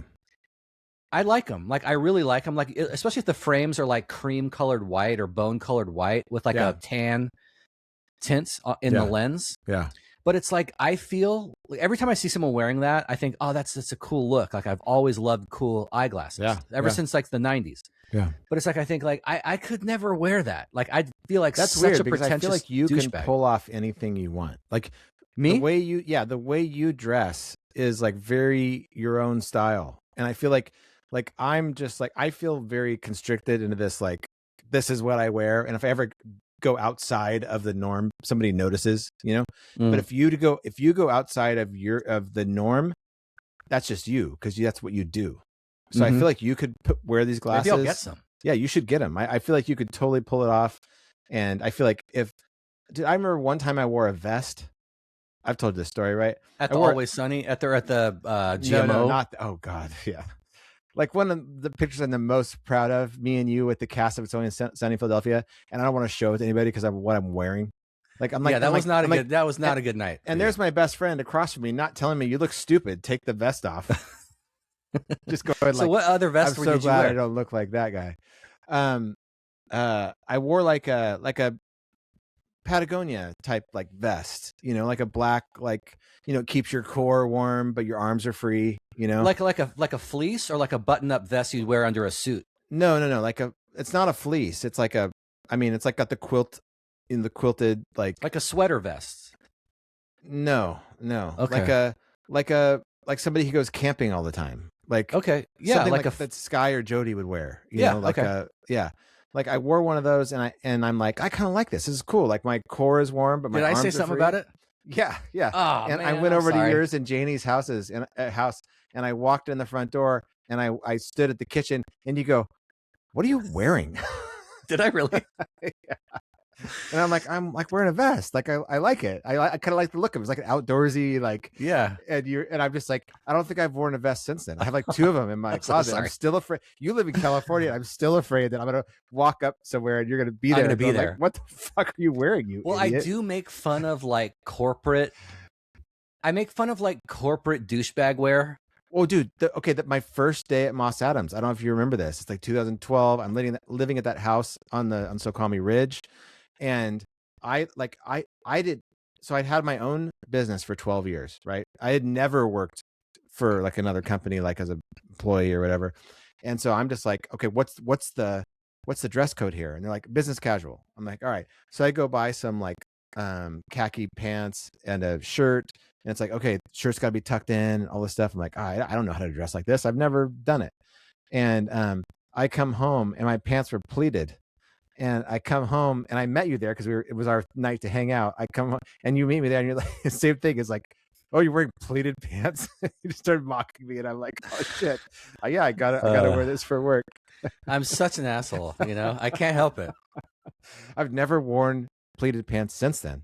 It's been 14 years. I get certain them. Things in my head that I just decide I am going to mock this just relentlessly and mercilessly. Yeah. One of it is like corporate douchebag wear, like a fleece with like your brand, whatever, your T-Mobile little thing on the North Face. Right. That look. Yeah. Like I feel like you should have a lanyard. Like that fleece should come with a lanyard that comes with it. That's your corporate like little scan card to get into the whatever. Yeah. And then it's like that sort of golf, that sort of like I'm kind of golfing, but I'm not golfing look. Right. Yeah. I know what you're like, saying. When like business guys are trying to be like dressing down. Yeah. But they're not from California. Yeah. So it's like, yeah, I'm wearing like kind of like joggers with like these sort of sneakers that aren't really sneakers, with a kind of like polo that's like kind of a golf polo with like a hat with a bill. So like Zeke. I feel like that's what Zeke is wearing these days. Okay, maybe. I will say he looks very good in it because he's very fit. And he does golf. So he's like, you know. Yeah, 0% body fat covers a multitude of sins. Yeah. I would never make fun of somebody wearing stupid clothes with 0% body fat. I'd be like, yo, man, how you get those abs? Yeah, totally. What's your secret? I'm very sensitive to people making fun of my clothes. Ever since John Randall made fun of my Izod shirt in the Colby recording in 6th grade, it's just, Anyway, I admire your, like, at some point in the last 20 years, you just started like being like, I'm going to have my own style and dressing that way. And it's just like, dude, this is cool. I admire that because I'm afraid to step out of my comfort zone at all. Like at all. I will say the board shorts I'm wearing now, like I've had them probably since the 90s. Do you feel like do you feel like they're too long? Oh yeah, they're way too. They're long and baggy, but it's like, but I wear them around the house every day. Yeah. And if I have to go run to the store, run to the bank, like I went to the bank earlier, and I didn't change. I just wore this like This T-shirt I bought at the Target on Gilman because I was in the dish pit at the restaurant one night, and I'm like, oh man, the dishwasher's not here. I need to work. I need to be the dishwasher. So I need to go buy a quick cheap shirt. So I bought this shirt and then these board shorts that I've had for 30 years. Yeah. But it's like they're way out of style. They're like long and like. Well, yeah, I have some Volcom. First of all, when I get new shorts now, they're like way above my knee, like an inch or two above my knee, and I'm like, but I put them on the other day. I'm like, this looks better, like because it looks more modern, right? But then I have some Volcom shorts from like 8 years ago that I put on to go to Sky's aunt's house in Wenatchee last week, and they're like below my knees, and I felt funny. I'm like, I don't feel like this is right. I feel like this is like, I'm looking old wearing this. I remember seeing a meme a few years ago. It was a picture of Magnum PI. Yeah. Oh yeah. And it just said, like it or not, guys, this is the proper length of a grown-ass adult men's shorts. Yeah. Yeah. Because they were like halfway between like his waist and his knee. Yeah. Yeah. Right? Mid-thigh, calf? Yeah. Thigh? Mid-thigh. Yeah. Dude, I can never remember between thigh and calf, ever. I have calves. Yeah, I only can remember if I think of which one is the lower leg muscle. Calves. Okay. Right. That's what Johnny Drama on Entourage wants, calf implants. What is the muscle that Christian has a crazy amount of on his leg? It's the calf. Like where is it that it's like a softball underneath your skin? Yeah. The calves, Christian. Yeah. Yeah. But yeah, there was like, I mean, I can't wear those kind of nutters like that. Yeah. Yeah. But I am moving up shorter a little bit to where I'm like, okay, a couple inches above the knee, like, and getting used to it. Anyway. All right. Sorry, Bill Maher. Back to Bill Maher and Joel Edgerton. So he's interviewing Joel Edgerton. I want to hear what the audience thinks though. Like, especially if you're a patron, all this stuff, like, could I pull off those glasses? I should find it, like the way you found that picture and you posted it in the patrons group about those baggy clothes. Yeah. I want to find a picture of these and post it in there so they know what I'm talking about. I don't think there's a lot you couldn't pull off. Yeah. All right. But dude, funny.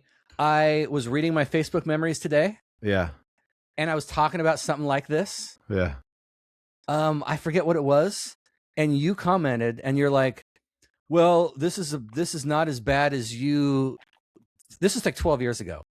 This is not as bad as you threatening to wear man-prees. Or cabros or whatever they're called. Yeah. Because I've been talking for years about how I go to Europe and I see these guys wearing these capris for men. I'm like, I want to rock that. Well, it's funny. I'm way behind. I just feel like I'm 10 years behind constantly on style. But like I am to the point now where I think I would wear shoes with like the no seam socks, just the little tiny socks, and pants that were shorter than that so you could see my ankle. Because like I keep seeing it on people and I'm like, that looks cool. I want to wear that. I don't feel like I have the body shape for it, but like I am comfortable in it. And I for the last few years, I've been wearing joggers with like my ankles showing and shoes with like no socks, or it looks like no socks. And I'm like, I like that style, the athletic looking athleisure, like that is the style that I love, is the athleisure style, which is not really a style. But what I hate is that the thing that Andrew Tate was wearing when he got arrested, that Rob Bell wears, that sort of like that kind of rich dude businessman douchebag look where it's like I'm wearing tight pants that like come up to my shins, and then I'm wearing some super effeminate looking shoes. Oh yeah, I know what you're talking about. With no socks. Yeah. And it's like you look like you may as well be wearing like 8-inch pumps. Like you may as well wear Louis Vuitton like heels. Right. It looks so bad, I think. Anyway. Okay. Bill Maher and Joel Edgerton. So do you know who Joel Edgerton is? Yeah, the guy who looks exactly like Brian Stupar. And talks like him. That's funny. And all of his mannerisms are like Well, that's funny because you're going to listen to this and be like, oh, he doesn't talk like Brian Stupar at all. Well, I know that he's not American. Yeah. It's interesting. He played, what's his name? Buchanan in The Great Gatsby. He wasn't the guy in Dark Matter, right? Yeah, he was. That's what I mainly know him from. Okay. I think he's I want to preface this by saying I think he's a phenomenal actor.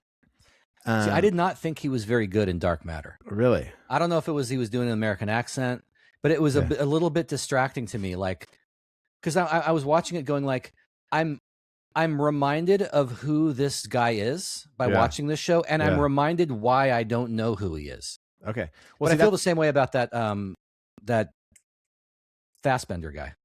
Right. So I think that like part of his skill is being a bit of a chameleon. Like he's not really like necessarily your leading man that much, and he's not like he doesn't have the charisma, I would say, of like a Leonardo DiCaprio or a like Brad Pitt, or Tom Cruise. But he actually talks about this in the with Bill Maher. But I think he's a solid, really good actor. And he was in my favorite movie of 2025, which was Train Dreams. And that would be a good one to watch. That's crazy. I've never heard of that. Like how you could there couldn't have been like in the 90s, early 2000s, it would have been impossible for you to have had a favorite movie of last year. Yeah. That I've never heard of was even a thing that existed. It was phenomenal. It was, first of all, it was filmed in like a 4:3 for some reason. But it's about a guy in the late 1800s. It's a logger, and he just lives this normal life. He's like tragedy, and then he dies in like 1960 something or 1970s. I don't know, but like it's just about a normal guy and what he experienced and lived through from like 1890 to 1970. I don't know exactly what the year. That sounds pretty cool. It was phenomenal. Who was the guy? Joel Edgerton. Oh, the best cinematography. Just like you're just like floored at the end of it, just going like, oh my God, that was so even though good. It sounds similar, I don't have an irrational refusal to watch it like I did with Revenant. Oh, did you ever see Revenant? No. Phenomenal. I know, but I remember watching the trailer going like, I'm not going to watch a movie where he gets eaten by a bear, then crawls out of its stomach or whatever happens. That's funny because the Revenant comes up in this interview with Bill Maher and really? Joel Edgerton. Yeah, but it's not in this part I'm going to play. So anyway, I loved this interview, loved it so much because Joel Edgerton is doing his Australian accent the whole time. And not his accent. I thought he was English, I guess. He's Australian. Okay. Very Australian. And I don't think I've ever heard him talk in his normal setup voice. For this is he's talking about why he and most Australian actors can do such good English accents. And he's talking about like all we watched when we were younger was all these American shows. And so like anybody, he goes, my daughter, who's like 4 can do an American accent because it's just like we're watching American shows constantly, So anyway, that's the setup for this, but that's not where it's going. It's 1 minute and 20 seconds, and I think you're going to like this. All right. And I would watch Happy Days. Yep. Gilligan's Island. Oh, yeah. Brady Bunch. Oh. What else? 8 is Enough. And then as I got a bit older, actually my first celebrity sighting was Kirk Cameron from Growing Pains. Oh, that's my boy Alan Thicke. Alan Thicke, the father. Yeah, Alan Thicke, was a great friend of mine. Oh, really? One of the greatest guys. Well, I spotted Kirk Cameron at first family vacation we went on was to Europe. He went nuts. Yes. He's not nuts, but he's a super hardcore Christian. Speaking of New Zealanders, have you seen his counterpart who does he explains, creationism through the banana video. Have you seen that? No. Anyone watch the banana video? It's like he explains why the banana was obviously created for the human hand and how it's perfectly encased and thing. And then as he starts to eat it, he doesn't realize how phallic the whole thing is. The banana video was plainly created for girls to practice blowjobs on. Plainly. That is my interpretation of the Bible, and it's not any stupider than what anyone else would find in the Bible. So I'm just going to go with that. Dude, so he's talking about our friend Ray Comfort. Yeah.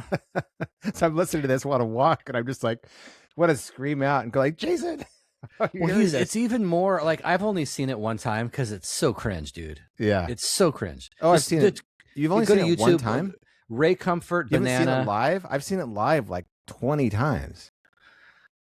I don't remember that. I only remember it from it having been the butt of a joke, having become like a meme. And then I went and then somebody showed it. I'm like, oh my God, yeah, look how bad that is. Because he even says something about like getting blasted in the face or something.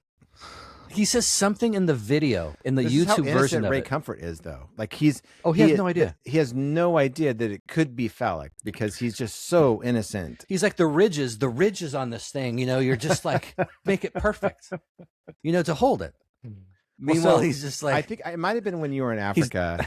He's like doing this. Yeah. He's like, you need 2 hands sometimes. It might have been when you were in Africa, but Ray taught me how to do the disappearing handkerchief and to do the coloring book thing. Oh yeah. So I would go to churches with Ray and Rachel, and I would do the magic part of the show. I would do the disappearing handkerchief and the coloring book, and then Ray would do the banana stuff. And I don't think I ever knew this. Yeah, I did it I probably did it 20 times. I don't know. Like, it was like I got really, really good at it so that I could go do this with him. And so I saw it a bunch of times. But like hearing Joel Edgerton even know about it is just hysterical to me. Like, I thought it was so funny. And it's like being what's that politician guy? Like Ted Seclorum or whatever his name is.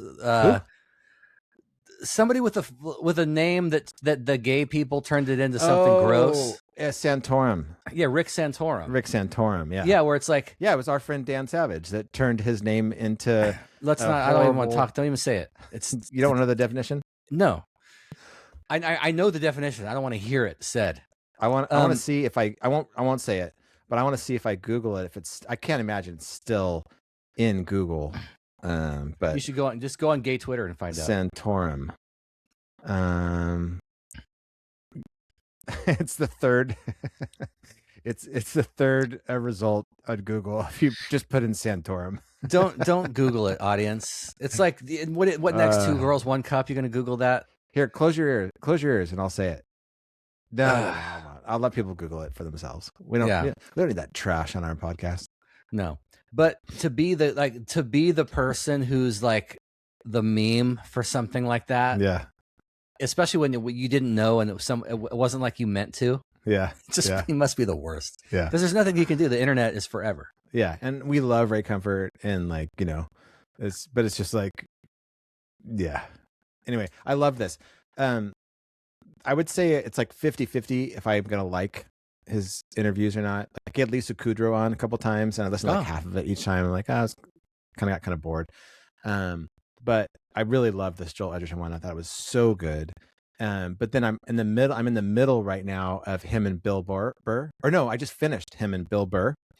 And dude, like, I listened to it in the gym this morning, and I had a hard time not busting out laughing in the middle of the gym by myself, because Bill Burr is constantly like giving Bill Maher a hard time. Yeah, like just like, but Bill Maher has a great sense of humor about it, and so does Bill Burr. Like, Bill Burr is just ripping on him for his clothes the whole time. He's like you. He's just constantly like just ripping on him for his clothes. Yeah, and then and Bill Maher is like finally like, "What's wrong with my clothes?" He's like, "Nothing. Your clothes are so great that there's absolutely nothing wrong with them, and that's why I'm making fun of it. And that's why it's funny, because your clothes are perfect, But there's a point, like, Bill Maher keeps saying all these like words like gauche and all these, and Bill Maher's like, "What is gauche? I don't know what gauche means." And on like the 3rd or 4th time that Bill Maher says some word that Bill Burr doesn't know, he's like, "You say one more fucking word I don't understand, I'm getting up and walking out." But it's like that kind of back and forth the whole time, and you just realize like there's no hard feelings here at all. It's just comedians like just razzing each other, and it was so fun to listen to. That like that's probably my favorite, with Joel Edgerton being a close second. But I like the Bill Burr when he was on Tom and Christina's podcast, Tom Segura, and his wife, ex-wife. I haven't listened to that one. But she was like, they were talking about therapy, and Bill Burr was like, "Yeah, I used to go. I went for years. I stopped." And she's like, "Why'd you stop?" And he's like, "At a certain point, you're just like, I'm just coming here every week and just like relitigating everything from my past. Like, at a certain point, you just got to like cut bait and move on." Yeah. And she's like, look how angry you are. Like, look at you. You've got this anger, this pent up trauma. Yeah. And then she starts to diagnose him, and he's like, don't fucking diagnose me. Like, shut up. You don't know. You don't know anything. Don't sit there and try to be some armchair expert on me and diagnose me. Yeah. It was so funny. Well, I just realized through listening to them for like 2 hours, whatever, that Bill Burr is not trying to actually hurt anybody's feelings. He's just like, he finds something that's funny and he says it. You know, like it was constantly like Bill Maher. I loved it because Bill Maher is normally the one interrupting people, but Bill Burr constantly was just like, Bill Burr couldn't say half a sentence without Bill Burr making some comment like, oh, you know, and then like it was so constant. And I'm like, I love this. I love that someone is giving to Bill Maher better and more than he gives, and that Bill Maher is also just like laughing about it, being like, this needs to be a sitcom someday. Like, you know, like Bill Maher is 13 years older than Bill Burr, and Bill Burr kept bringing this up, and it's like every single thing Bill Maher would say, like he'd be like, oh, in World War II, and Bill Burr would be like, yeah, well, you were there, right? You know, it was like constant. Almost what I think I would be annoyed, but it was great. Well, what's interesting to me is like when a comedian is being interviewed, his camaraderie with the interviewer is so important. Because like I remember you can watch like so many YouTube videos about Bill Burr and Conan. Yeah. Because Bill Burr has done some of his best bits as a guest on Conan, just sitting in the chair talking to Conan, but he's doing bits. Right. And they're so good, and Conan's cracking up. But then you'll all of a sudden come across one where Bill Burr is on Jimmy Fallon, or Jimmy Kimmel, or Seth Meyers, and it's like not working. Yeah. Because they're not clicking the way Conan clicks with him. Right. And so when it's like he's going to get his bet, like Conan, something about Conan's skills as an interviewer gets the funniest material out of Bill Burr. And you can even watch Bill Burr trying to do the same bit with a different interviewer, and it's just not working right. Yeah, well, because it all depends on how seriously the person takes themselves. Like that was one of the things I kind of realized about this episode was that Bill Maher does not take himself that seriously. He comes across like he's a dick, but if you just give it back to him, he just laughs and goes like, you know, like I it's almost like, do you realize how you're coming across, or is it just like this is what comedians do?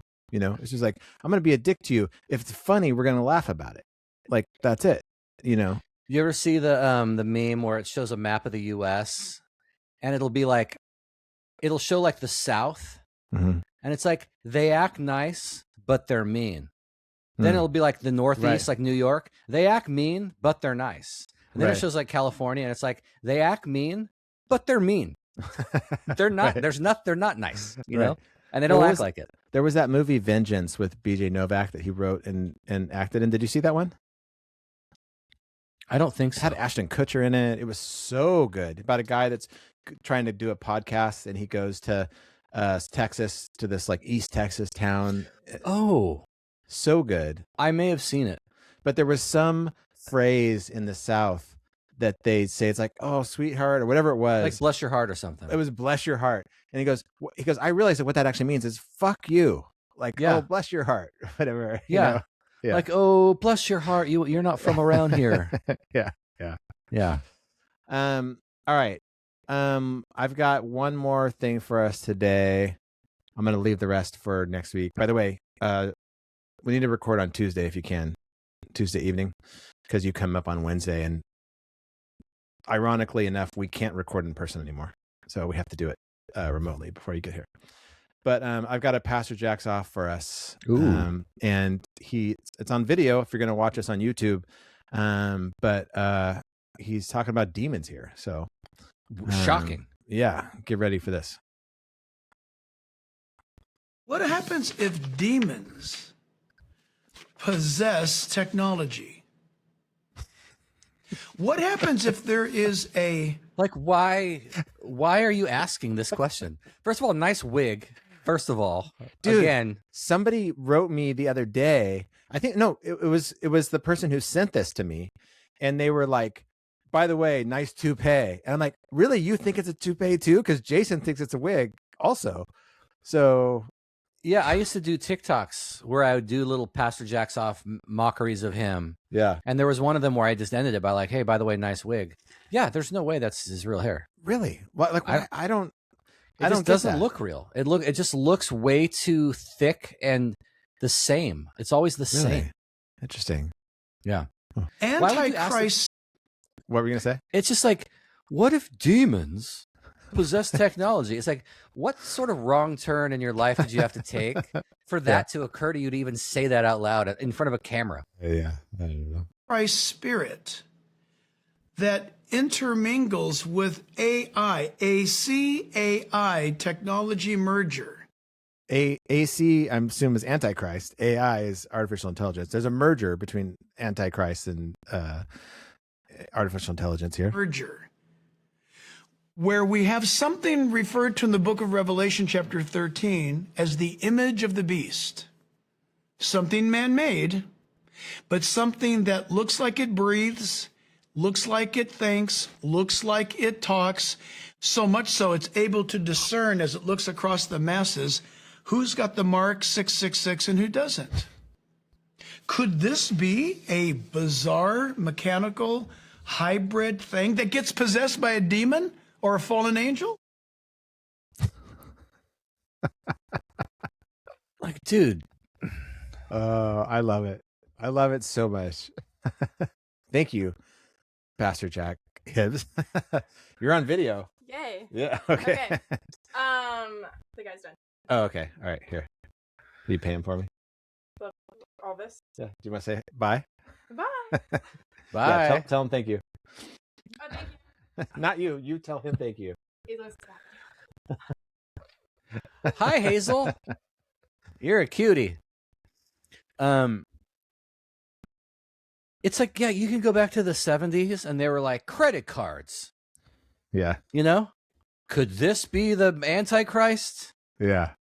It's just so stupid. Yeah. So somehow demons are possessing something that doesn't have a soul. Right. And then that is the machine that can somehow tell whether or not you have the mark of the beast. Like what? Yeah, like so dude, ChatGPT. Are you on mushrooms right now? Like what is going on?